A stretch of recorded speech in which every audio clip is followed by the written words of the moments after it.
Hey guys, welcome back to Tryday. So, for this video, I was looking into doing freeform perspective drawings with boxes, which is something I've never done before, and I suspect I really should, because in the past I've spent a lot of time fiddling with the perspective in my drawings and like redrawing perspective grids and warping things and moving things around. So I thought I would give this a go. So in the first exercise, I was just drawing boxes in space, in perspective, just with different vanishing points, different sizes, different rotations. You can see me here just warming up, trying to sort of think about where I want the boxes, and ideally in this exercise you probably wouldn't think about it this much. That looks terrible. What was I doing?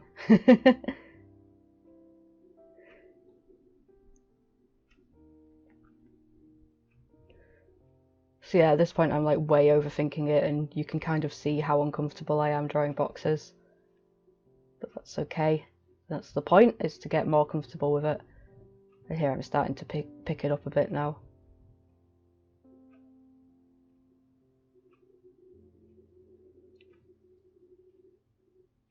The idea is to just sort of try and just draw these things over and over and try and figure out, without using a perspective grid, with only using like ghosting methods, to try and figure out if I've got the correct perspective, or at least if it looks like okay to your eye. Anytime I try and draw these like really long ones, I seem to mess it up, so I should probably doing that wrong.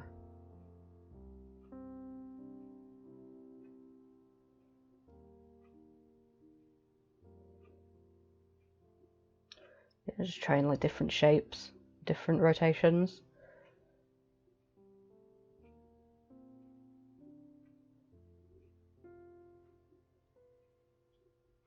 These, for the most part, are quite simple. Single-sided boxes or single vanishing point boxes, and at some point I will start to do two-point perspective boxes.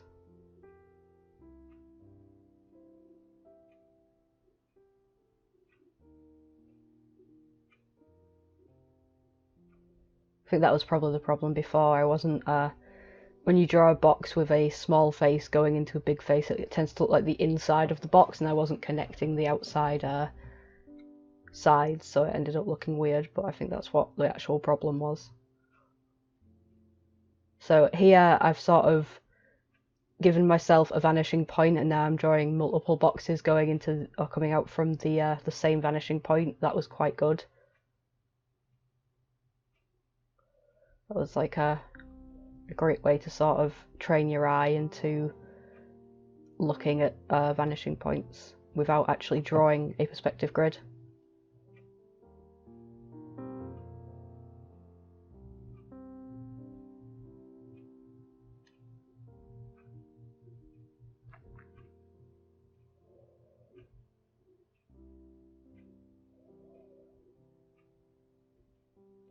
And then I just went on to continue filling the pages with filling the page with as many boxes as I could fit in.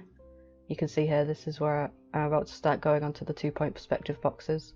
Just sort of filling in some space at the moment.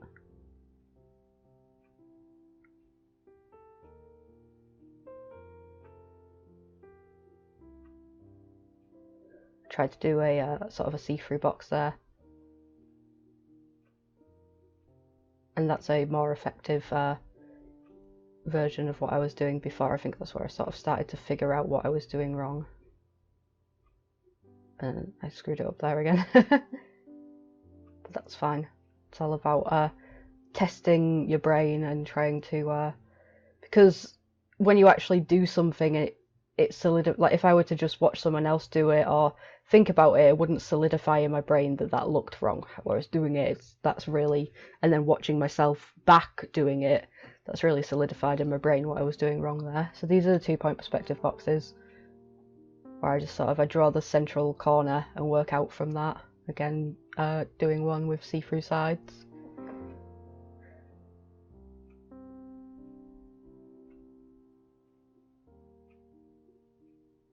And just working on filling that page out once more. So I'm just about done with that drawing. What I did there was just try to combine some shapes with the same perspective, with overlapping, just to, again, a little way of extending that exercise. So that's going to be the end of the first exercise there. So the second exercise I used it's organic perspective box drawing, and I used the Draw a Box website and YouTube channel for this one. I've been following their series from the start, and this is one of their exercises where you draw a sort of a path, and starting from very small boxes you try to draw many boxes in space and give the impression of not increasing size but increasingly closer to the viewer, and you use perspective to do that. So here we start at the end of the loop there with very small boxes,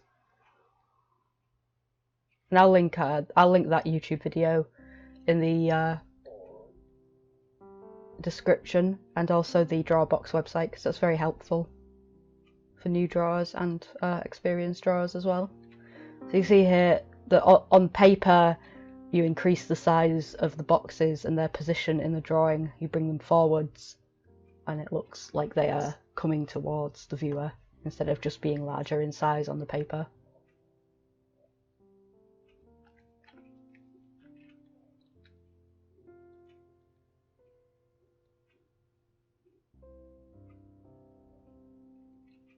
Still using different shapes and sizes, and sort of placing a large one in the corner there, where at the end of the path, just to cement that idea of them sort of coming forwards and coming out of the frame that I initially set.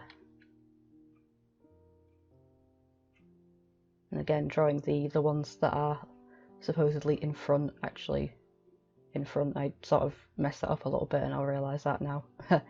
There it is.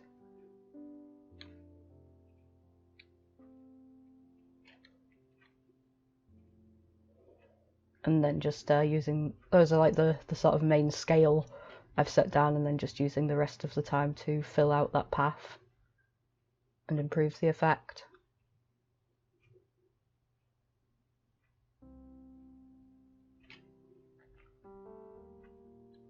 So yeah, just a really interesting exercise to help your mind think about scale and perspective without actually using a perspective grid, so training your eye and your mind to think about it instead of using guidance tools. There's nothing wrong with using guidance tools, let me say that for a start. I don't intend to train myself out of using perspective grids.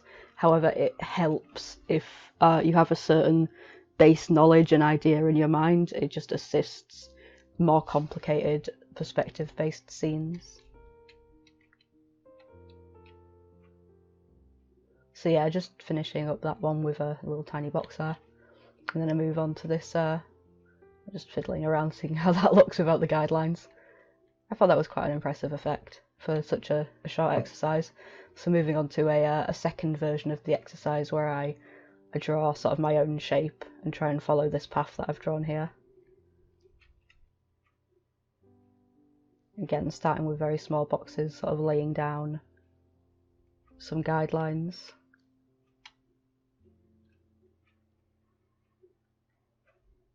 I'm going to stop to think about it for a second there, yeah.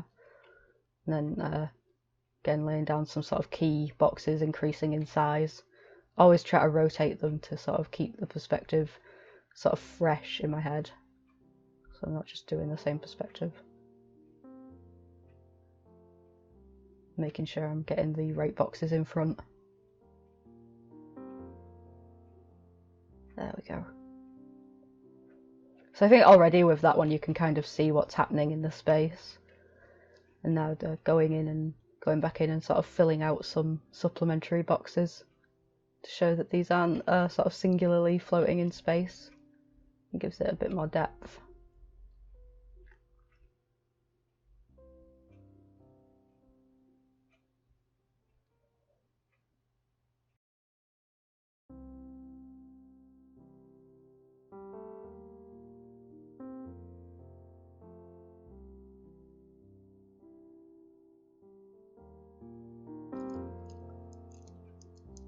Hey guys, if you would like to support me and support the channel, then please visit the links to my social media, Patreon and Ko-fi, which are in the description below.